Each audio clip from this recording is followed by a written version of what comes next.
Today, I interviewed Mark, who brought a dead Silicon Valley company back from the dead. So first thing I did is call my daughter, who's an attorney, and said, "Hey, Camille, I want to pick up a trademark." Dad, I'm not your personal attorney. You can figure that out. I know, but I want an attorney's name next to it. With so many years in the industry, I just had to ask what was his reaction when ChatGPT first came out. Where does that go, and how does it fit into the business ecosystem? Adding on to that, I had to ask him, how does he think the AI landscape has changed startup founding? I see a lot of companies fail in their execution of how to go to market. My name's Harunota, and welcome to the AI Founder Series. Mark, good morning. It is awesome to have you on today. It's great to be here. It is, seriously. Now, let me ask you, what is ROLM.ai? ROLM.ai. So ROLM is a company that I reconstituted about a year and a half ago.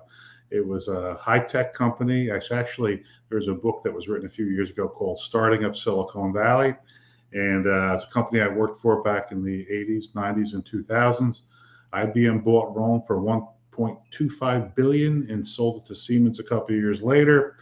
And I acquired the trademark about a year and a half ago.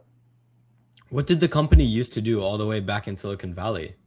Sure. In the Silicon Valley days, ROLM used to compete and win against AT&T and Northern Telecom, and started in the mil-spec space, selling and designing military spec ruggedized computers. They got into the telecom space after the deregulation came in, and that's primarily what it's known for. Through the acquisitions over the year to IBM and Siemens, it really became a solutions integration company. So I was with ROLM, IBM, and Siemens from the 80s through the 90s and went through the different acquisitions.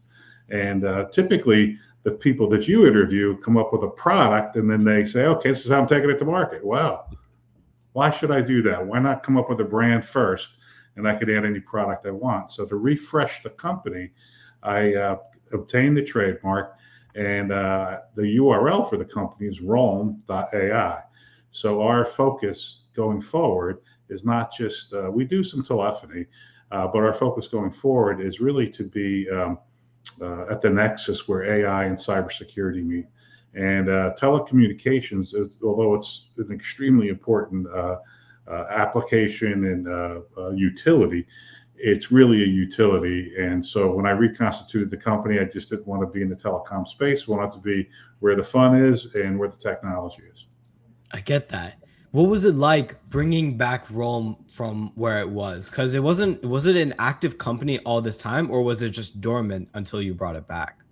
Oh, that's a great question. So it was not an active company, and I'll tell you the story behind it. So I had a little company with a partner, and we were an SAP integration company. Great guy, and much younger guy than me, and he unfortunately passed away at the ripe old age of 46. And we had a really nice little company, and it was during COVID. And so during COVID, it's hard. Once you reach a certain level in corporate America, and you certain level meaning age, they don't want to have anything to do with you anymore. So my partner passed away. We had a really nice company. Unfortunately, he didn't have a succession plan. And in California, he was a California-based company. They treated his company sort of like one of his guitars. It was an asset. Had to go to probate court, all this other nonsense. And I owned a piece of the company, but his ex-wife ended up getting it, and the thing blew up, 45 days later. So my wife said to me, "Geez, Mark, you really need to find something to do." And so I went down, I cleaned out my basement, and came across 2 large boxes of my career and was shredding a bunch of stuff. I saved stuff for many years. I have a habit of doing everything on a yellow legal pad. And I was going through my yellow legal pads and smiling over the great career that I had and the number of deals and who my engineers were, who the customers were. And I came across some emails that I had saved. And one of the emails was from Siemens marketing. I think it was 2004. And I said, "Hey, Mark, here's a spreadsheet of a bunch of trademarks. You've got a lot of tribal knowledge. Tell us what to keep, tell us what not to keep, and tell us why." So they gave me a bunch of trademarks, and I went through them all. And one of those trademarks was ROLM. And my response back to them was, "Hey, look, That was a revered Silicon Valley brand. Matter of fact, Steve Jobs and Apple and even Google modeled their campus after ROLM. You should really keep that. If I were you, I would keep that. If Siemens ever wanted to relaunch a Silicon Valley company, they could use that brand and get instant recognition. So the guy writes back. He says, "Okay, you sold me. How long do we keep it for?" And I flippantly said, "Keep it to 2020." Well, now you fast forward. It's 2020. We got COVID, and I find this email in my basement. I said, "Geez, I wonder if he did what I told him to do."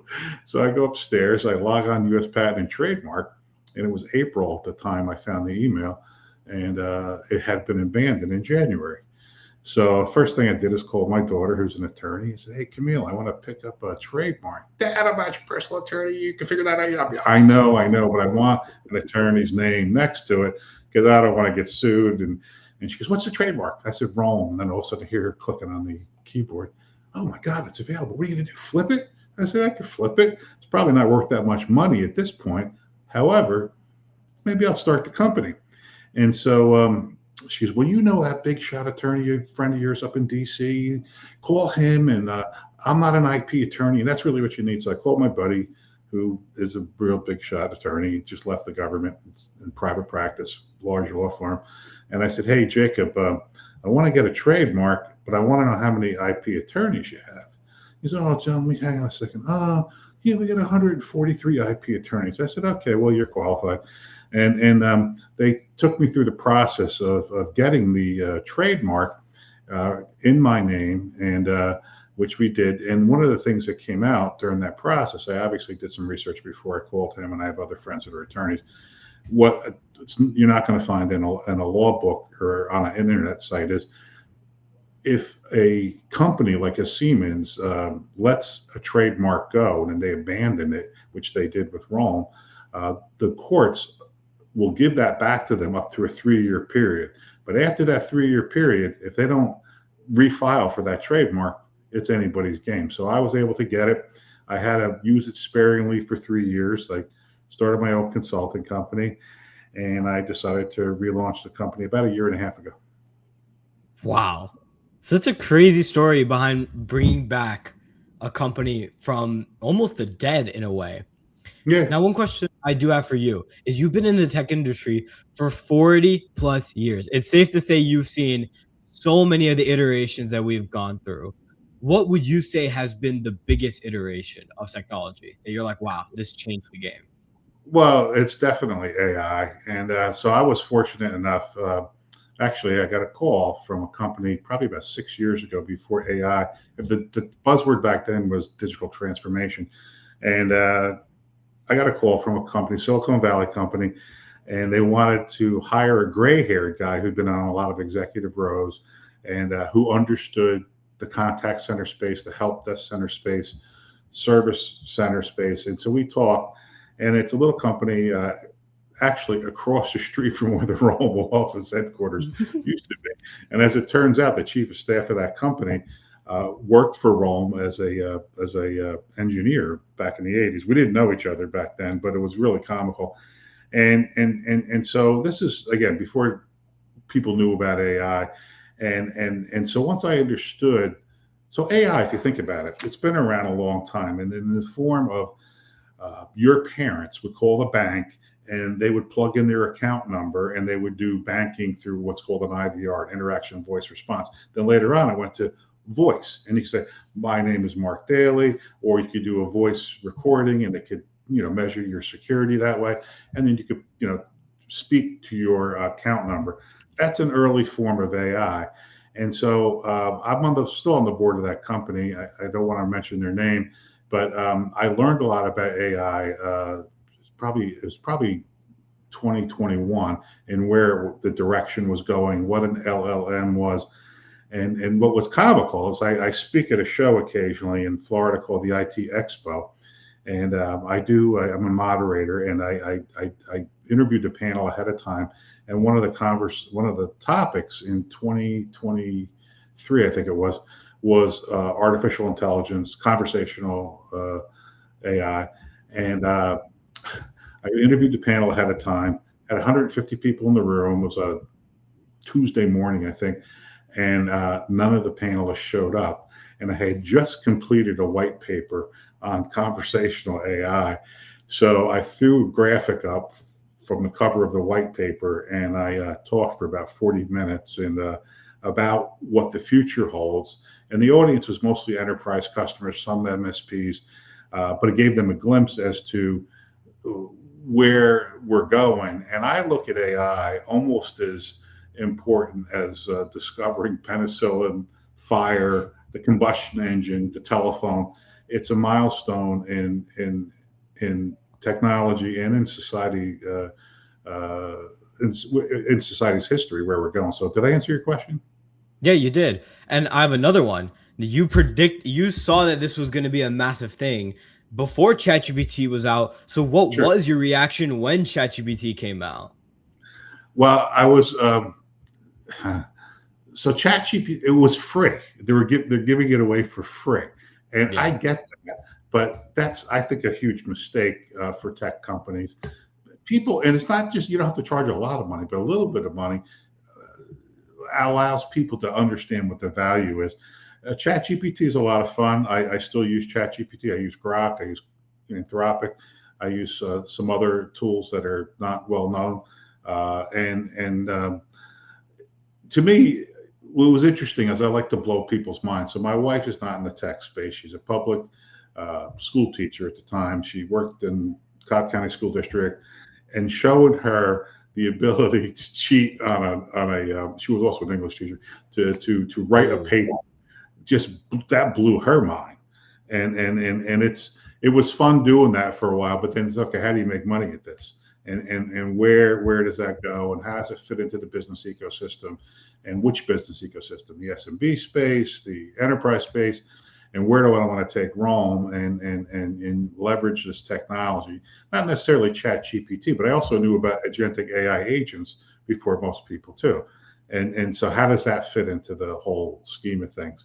So it's been a fun ride. I look at AI as it's a societal game changer, and there are things that that have been repeatable that I see. And if you go back to the '90s, and you think about, and it's probably before you were born, if you think about the early '90s when the internet was coming out, they had something called the browser wars, right? You had Netscape and Microsoft, and these guys knocking each other off, trying to be the desktop browser. Then you had the ERP wars, the SAPs, the Oracles, fighting over enterprise resource planning, and a lot of this stuff was repeatable. Then if you rewind the videotape further, earlier in my career, I built IBM 3090s, which is a supercomputer.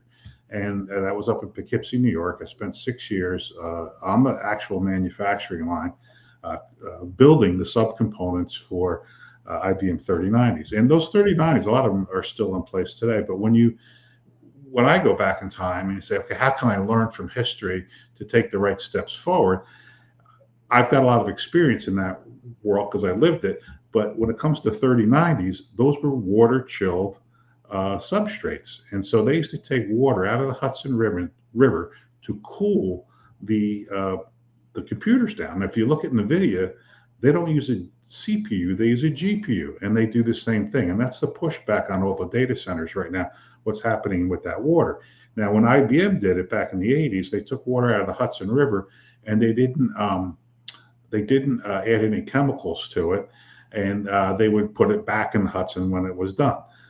In the case of NVIDIA, they add some chemicals to it, more like almost like an antifreeze type of level of chemicals, and it reduces the heat of the GPU, and that's why people don't want data centers now, because they can pollute water, and it's really, you got to solve two problems. One is the heat, and then the second thing is the energy, and those are both solvable problems. And a lot of people don't recognize that. I have one for the energy. I don't have one for the cooling piece yet, but so those are things that I've learned over the years that are.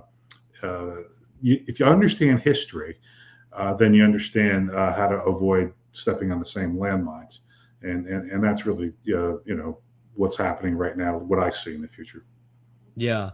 It's very interesting when it came to going all the way back to what we talked about ChatGPT. We all had very different experiences because I was in middle school when that came out. I remember using it for a theater project because I didn't care for theater. I just cared for going on the stage. I didn't care for the assignments. So I just used it for that. And your point on it being free, I never thought about how that badly affected everyone's perspective on what ChatGPT was and the power of AI. Because I was over here using it for a theater project while people like you at that time who were trying to see the opportunity struggled to see it because you were like, okay, well, this is free. So there's something up with this, but I can't figure out what it is. So it's very interesting how we all have very different perspectives on that. And I did want to touch on the GPU cooling situation on that. Do you think that problem will solve itself within the next couple of years, or do you think it's going to get worse? Oh no, it'll definitely solve itself, and I would say within the next 6 months. And a lot of that has to. So if you look at what's happening now, and you go back in time, and this is again before you were born, there was. I remember my first cell phone, and then a company came out called Nextel, and they had a cell phone that was a two-way radio, and people were jumping on that in the service industries, and then Blackberries came out, and all these different technologies came out, and you saw. Technology taking these quantum leaps. And it used to be you could come out with a product, and into 2 years, you had a window to get some market share. And then it shrunk to 18 months, and then 12 months, and then 9 months. And what I'm seeing right now with AI, it's hours, it's Yeah. days, and it's happening so quickly, it's hard to stay up on top of everything. So the key is staying on top of it, but the real key is how do you get market share in that time That frame, short and time frame. how do you execute, right? So you can have the best idea in the world, but how do you execute on that idea is paramount, and a lot of people just don't know how to do that. It's really interesting that you mentioned that because I've spoke with other founders and other people just in my daily life that say they have an AI product and then really it's just something I can vibe code in a couple of hours if I really put my head to it. So making something like that in that short time frame, but not only that, having more creativity to make something that no one else will try to replicate is becoming essential now. Do you think it's scary how little time there is now to get your product out there, or do you think it makes sense? Okay, so in the Rome world, it's not scary, but it's I see a lot of companies fail in their execution of how to go to market. And one of the reasons why I wanted to reconstitute Rome, I'll give you a very real example. Um, it's in the procurement systems of the Fortune 500. So the MSAs for Rome already exist. And so you have a level of bureaucracy still in these big companies. And if I call a Fortune 500 company and say, I want to update my agreement for products or services, oh, who are you with? Rome. And you didn't even know how to pronounce the company. I get that. But I get somebody else your age in that department, and they say, "Oh yeah, I see it right here. It's tied to IBM and Siemens. Let's send you your new agreement," and that helps me take a step further in the procurement department of a large company. And I'm honest and forthright with them. We're not the same company. I have the name. I used to work there. I use some of the same engineers, but we're not the same company. So it's go to market. How do you do that? And so for me, I wasn't going to go out and do the friends and family raise or just go out and, I had people throwing money at me, but it's got to be the right people and it's got to be the right terms and conditions. So there's a way to uh, create product at a minimal cost. And a lot of people don't know how to do that. And some of it's through partnership, which is, reselling other people's stuff, getting the right margin for that, but also having a relationship that's not just a reseller relationship. It's really an alliances relationship where we'll loan out our intellectual capital to help them to develop the right product, also build the right processes so they could go to market. And then there's certainly the governance piece of that as well. Interesting. Now, let me ask you this about Rome. Where do you see your enterprise technology within the next couple of years? And also, what is some advice that you have for someone who's a young founder? I think so. So I have three children, and they're all very smart. And I don't tell them this to their face, but I refer to them as my masterpieces. They're very smart. They're technology users, and they get stuff done. So I measure them all the time on how they do things. None of them are really real entrepreneurs, uh, but they get it, and it's fun to watch them. And matter of fact, I was on a call Sunday with my daughter, and I said, "Teach me some stuff about Claude." And then I called my son, and he's more in advertising. Tell me how you're using ChatGPT for graphics and stuff like that. So it's constantly changing. I'm constantly learning, and I think the advice I would give another founder is to find a mentor, not a tormentor, a mentor. And there are business principles that happen no matter if it's AI or not, that are going to, like, gravity is always going to be there. It stays the same, right? So understand what those business principles are, and don't go deplore debt. Don't go into debt just because you have a great idea, because your great idea is somebody else's great idea, and it might last only 6 months or even a couple months. Interesting. I had a conversation with someone else about that too, that it's like you got to get it out like that. Yeah, Interesting. Now, now we are unfortunately running out of time. We're going to hit up the rapid fire. Mark, are you ready? sure. All right. Claude or ChatGPT? Claude, Do you like to work from an office or do you like to work from anywhere in the world? I'm a road warrior still. Really? Yeah, Interesting. Do you like to wake up to an alarm or any time that you just happen to wake up? anytime I wake up. When you have a task at hand, do you like to just grind it out until it's done, or do you like to take it up in segments and take breaks in between? It just depends on the task, but I typically, if it's a big task and I've got one open right now on my computer, it's been open for 4 days, and I will think about it. That comes with age and wisdom. I don't want to just respond haphazardly, so I take my time with it. I get that. Energy drinks or coffee? Coffee, Fair enough. Black or with flavor? um, uh, black most of the time. Once in a while, I'll throw in a little cream. Same. Some of these are really good. Yeah, Now, I the just most my kids drink those Celsius things. I I thought it was a White Claw one day, and I threw two down. Next thing you know, my heart was pounding through my chest. So I try to stay away from those Oh my things. god, you threw two at the same time? Yeah, Like back yeah, to yeah. back? So, yeah, I didn't know what it was. I'm like, wow, that tastes really good. And next thing you know, I'm like, whoa. So Why am I in the I, hospital? yeah, I didn't even know those existed. So I'm old school that way. Yeah, Celsius is amazing. It really gets me going. But I'm trying Yeah, to take a break from them because it just gets you too quickly. yeah. And the last and most important question of them all, we have had people get this wrong on the podcast. Mark, cereal before the milk or milk before the cereal? No cereal. What? It's no good for you, man. No cereal. No. Let's just say you wanted to have a cereal. Do you ever eat cereal?